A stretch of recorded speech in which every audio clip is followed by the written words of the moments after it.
Bom dia, Aline Camargo, psicanalista. Estamos aqui no dia 2 de 2003 e hoje nós vamos conversar sobre formação da personalidade e transtornos de personalidade segundo a psicanálise. Prontos? Vamos lá? Para a psicanálise, a formação da personalidade, ela anda junto com a formação e estruturação da mente. Vamos ver um pouquinho como Freud entende a personalidade e a estrutura mental. Ele escreveu a sua primeira e segunda tópica, conhecida como modelo topográfico e modelo estrutural. Para quem estuda psicanálise, acho que vocês já ouviram falar. A formação da personalidade ocorre na infância. E durante toda a nossa vida adulta, se a gente fizer a terapia, a gente vai inferir modificações nela. Mas a infância é a fase onde a nossa personalidade é formada. Freud, ele via o ser humano não como um indivíduo, mas sim como uma divisão que se integrava, né? Aquele caos interno que, em determinados momentos da vida, utilizava estruturas mentais diferentes e buscava aquela integração, aquele equilíbrio. A infância, ela é o campo essencial da formação da personalidade, porque ali na infância a gente lida com a sexualidade, com os desejos, as pulsões, as percepções, emoções e crenças que vão perdurar toda a nossa vida. É ali na infância que todos aqueles conflitos acontecem e a gente aprende a lidar com a gente, a se conhecer, a lidar com o mundo, a reprimir, a liberar. Então, é aquele campo fértil para a formação da personalidade. Quando a gente volta e fala sobre modelo topográfico da mente, a gente está falando sobre o iceberg. Sobre o consciente, o inconsciente, o pré-consciente. E a psicanálise, ela lida e trabalha muito com o inconsciente, que é a parte da nossa mente que é o de difícil acesso. Onde são recalcados grande parte dos conteúdos que nos angustiam. Ainda fala Freud que o homem não é o senhor na sua própria casa, né? Que enquanto a gente não se analisar, não entrar em processo de análise, descobrir essas forças inconscientes, a nossa vida está sendo regida pelo inconsciente. Então, o principal conceito freudiano, inconsciente. Ele valorizava muito o inconsciente. E acreditava também que as fontes das perturbações emocionais estavam nas experiências traumáticas que foram reprimidas na infância. Que todo o nosso caos confusional, ele vem da infância. Então, não é uma coisa de agora, ele vem conosco. E nasceu a psicanálise, que possibilita para as pessoas, para a gente, o conhecimento dos nossos próprios conflitos emocionais inconscientes. Através da associação livre, a gente vai trazer esses conflitos para o consciente, vai conseguir entender o nosso funcionamento psíquico para tomar melhores decisões. Voltando para falar do iceberg, daquele sistema de Freud, o consciente, pré-consciente, inconsciente, o consciente, ele é uma pequenininha parte da mente. Então, ali no consciente, ele tá todas as coisas que a gente lembra. É a nossa capacidade de percepção dos sentimentos, dos pensamentos, das fantasias. Ele está ali na realidade. O pré-consciente, ele é uma parte do inconsciente que pode vir à tona com facilidade. Senhas de banco, essas coisas da infância que aconteceu que você faz uma forcinha, você traz à tona. Agora, o inconsciente é o que está excluído, censurado, reprimido. Ele não é material perdido. Então, ele é possível de ser vindo à tona através de sonhos, terapia. Associação livre. Mas você não lembra. Então, não é assim, vamos sentar e vamos falar do meu inconsciente. Você não lembra. Ele vem à tona em sonhos, ele vem na terapia. E a teoria estrutural, ela revela esses intermináveis conflitos psíquicos que Freud organizou por id, ego e superego. O id é as pulsões. O id, ele é irracional, ilógico, impossível, quer prazer. Ele desconsidera tudo. O importante para ele é o prazer. E ele quer a satisfação dos seus impulsos. Ele é a criança mimada. Ele é o cavalo descontrolado. Ele tem muita força, ele faz muito barulho, mas ele precisa do cavaleiro que o regule. Os conteúdos que estão dentro do id, eles são quase todos inconscientes. Então, tá ali também os planos mentais que nunca se tornaram conscientes. Eles são materiais que não são aceitos para a consciência. Ele tá ali, ok? É a criança mimada que busca satisfação a todo custo. Vai, faz. Ai, trai. Ai, anda. Ai, pega. Não, passa na frente, sabe? Esse é o id. O ego, ele já tá em contato com a realidade. Ele funciona tanto em nível consciente quanto pré-consciente. Ele tem elementos inconscientes, mas a função do ego é de autopreservação, garantir a saúde, a sanidade mental. Ele protege o id, então ele filtra, né? Ali, ele busca o prazer, mas ele controla as exigências. Ele controla, ele é o eu. Ele evita o desprazer, mas não tão inconsequentemente. Ele é o princípio da realidade. E o juiz, que é o superego. Isso aqui que a gente está falando são as instâncias, as 3 instâncias da personalidade, para a gente entender que isso forma a personalidade, que a gente vai entrar depois. Então, a gente veio do modelo do iceberg, né, falando da mente, né, o que está inconsciente, pré-consciente. Aí, depois, a gente vem por esse modelo das instâncias, né? Todos esses são pensamentos de Freud, para depois a gente entrar na personalidade. Então, o superego, ele se desenvolve a partir do ego, lembrando que o id, ele tá lá desde a barriga da mãe, tá? Depois o ego, quando a pessoa se dá conta ali, né? É o eu que vai surgindo ali na infância. O superego, ele é o juiz, ele é o sensor das atividades, dos pensamentos do ego. Nele tá os códigos morais, os parâmetros, inibições de personalidade. Ele lembra muito os nossos pais, né? Então, depende de quem nos criou, o nosso superego vai lembrar aquela pessoa. Não, não faz, não, para, não pega, mas olha o que você fez, olha, não faz isso.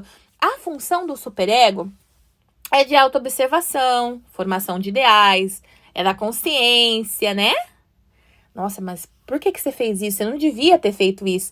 Então, ele age, o superego age para restringir, proibir, julgar e também age inconscientemente, que aparece em forma de compulsões, proibições. Então, olha ali, dentro da nossa mente tem essas 3 instâncias a todo tempo em caos confusional e o ego tentando manter a sanidade, né? Freando o superego, reprimindo o ego, e ali aquela conduta para que a gente tenha uma autopreservação. Tem pessoas que o superego é muito rígido, então são pessoas que são muito críticas com si, são pessoas que se punem. Então, quando um tá em desequilíbrio com o outro, aí tem um problema. É onde a gente vai chegar. Chegando que o propósito da psicanálise em si é um só, é fortalecer o ego para que ele fique independente do superego, ele não fique tão fixado no superego, que aceita tudo que o superego coloca, e também não tão nas mãos do id, não tão inconsequente. Então, o objetivo da psicanálise é fortalecer esse ego para torná-lo independente, para expandir o seu campo de percepção, de organização e que ele se assenhore de novas partes do id e administre esse conflito sendo senhor da sua vida.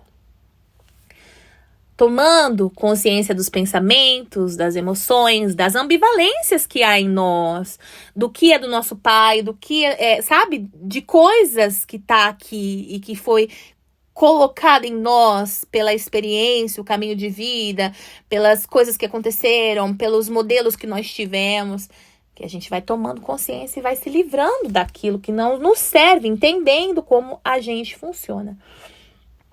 Agora, entrando, olha aí, a gente fez um apanhado geral de como funciona a mente, né? Personalidade, as 3 instâncias. Agora a gente vai pro transtorno. A gente precisou entender tudo isso, né? Pra gente entender agora o que é o transtorno.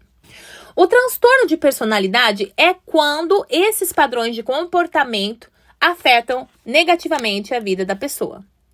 As atitudes disfuncionais que prejudicam a vida em sociedade. Aquela pessoa que não se enquadra, eu até gravei o pod do caráter, é aquela pessoa que não se enquadra culturalmente. Como que tem um transtorno de personalidade, né? Como que eu sei? A personalidade, então, o Frankl, ele fala que refere o caráter ou a personalidade, o modo de conduta de uma pessoa. E esse modo de conduta, que é resultado de operações complexas, da adaptação, que é isso que eu tô falando, do ego, do mundo externo e do id. Então, a personalidade, o caráter e a conduta está ligado ao eu. É o eu. Todas essas coisas são ligadas ao eu, que fez a difícil tarefa de tentar se equilibrar nessas 3 forças. Então, quando há dificuldades, né, nessa tarefa de lidar, de se equilibrar, aí tem o transtorno de personalidade. Também transtorno de caráter, que é uma patologia. São conflitos inconscientes que alteram o ego, o torna inflexível, o torna reativo, recalcado, em vez de reprimido. Ele opõe o desejo recalcado em vez de oprimido. Então, olha aí, a gente vê isso como padrões persistentes e inflexíveis no comportamento de uma pessoa. Tem que tomar cuidado para não falar que é transtorno de personalidade e traços, né? Ai, fulano é assim, é borderline. Ai, fulano é assim, é esquizoide. Não. Para ter um transtorno de personalidade, tem que ter um padrão persistente e inflexível no comportamento da pessoa. A pessoa também tem dificuldades de atividades cotidianas, dificuldades em trabalhar, em se relacionar. E esses padrões, eles afetam pelo menos 2 áreas dessas que eu vou citar. A cognição, a afetividade, controle de impulsos e relações interpessoais.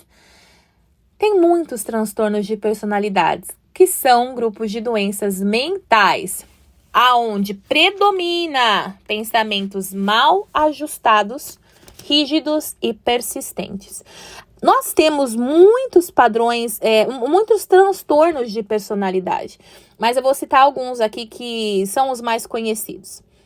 Transtornos de personalidade esquizoide, paranoide, esquizotípica, borderline, antissocial, histriônica, narcisista, evitativa, obsessivo-compulsivo e personalidade dependente.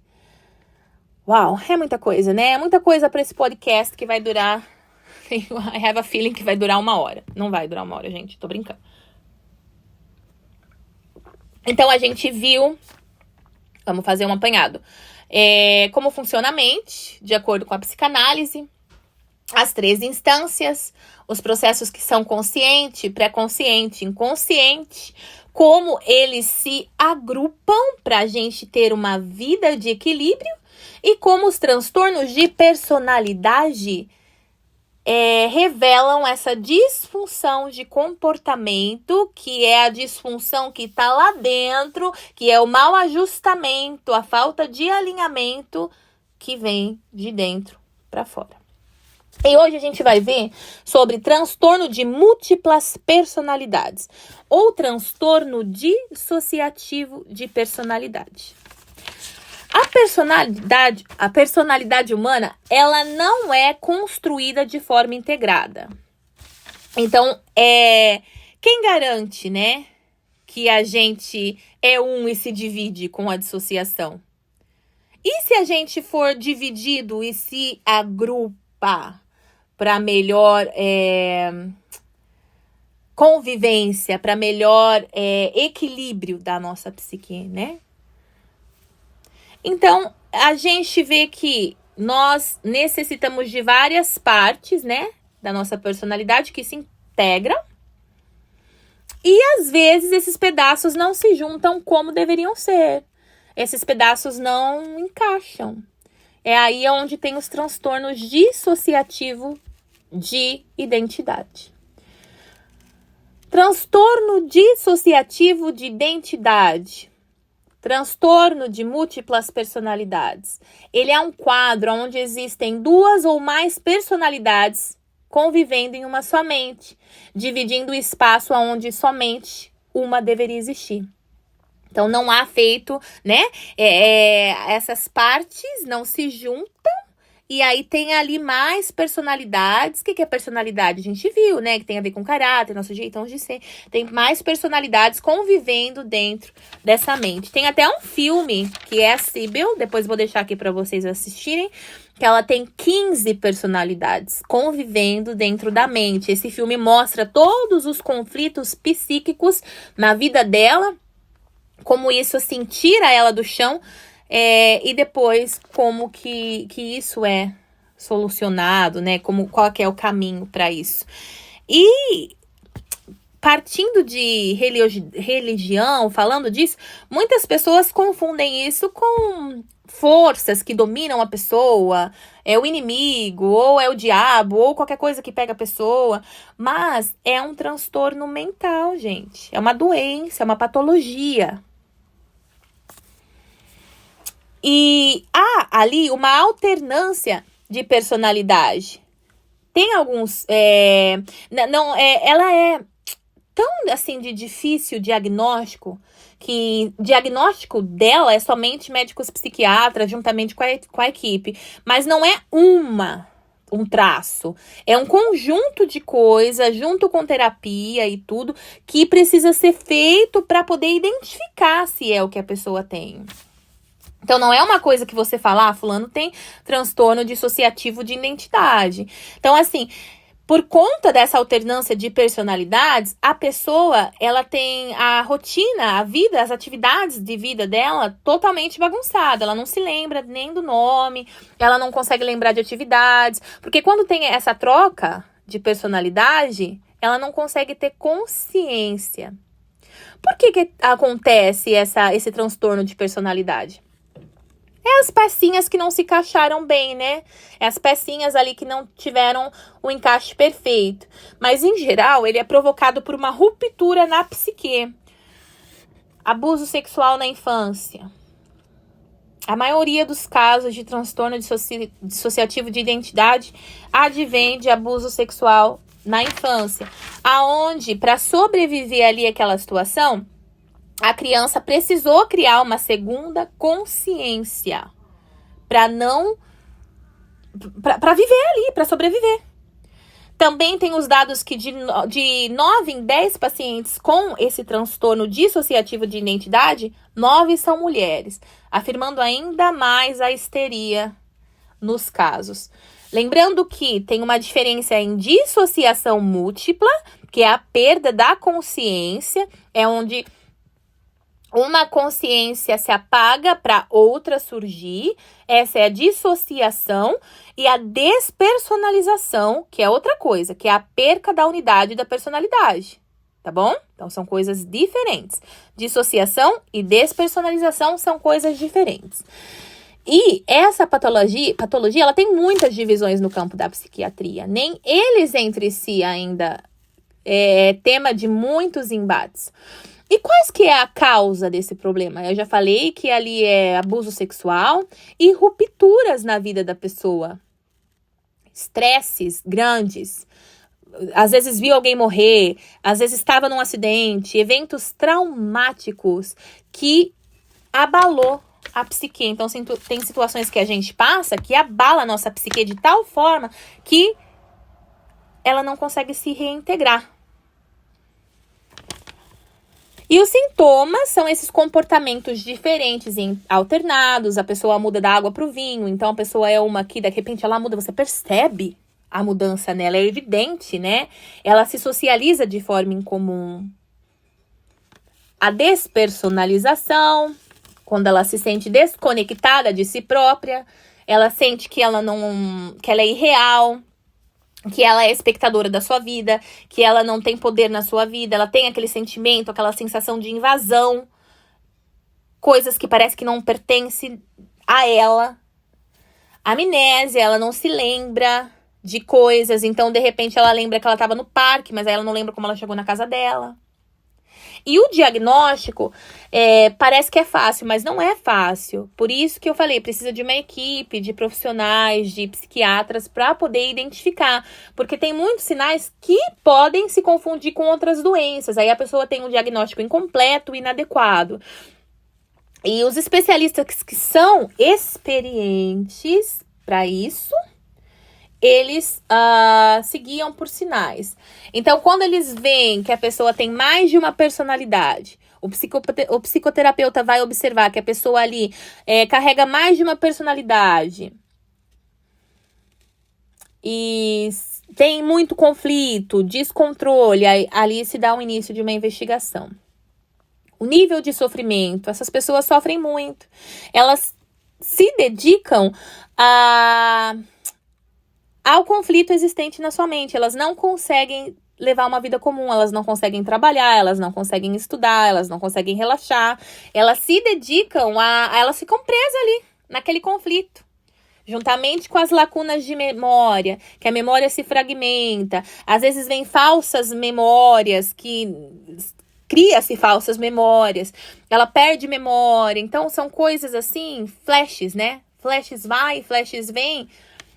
É bem difícil. Elas sofrem muito.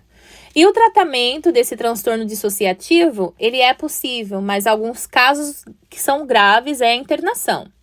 Uso de medicamento, o trabalho na parte física, o controle ali, a psicoterapia para intervir e condicionar seu comportamento para um ritmo saudável. Alguns casos a pessoa não se cura completamente, mas ela vai entender como esse transtorno surgiu e as personalidades vão se colaborar entre si para reduzir os sintomas, para ela poder ter uma reabilitação de uma vida saudável.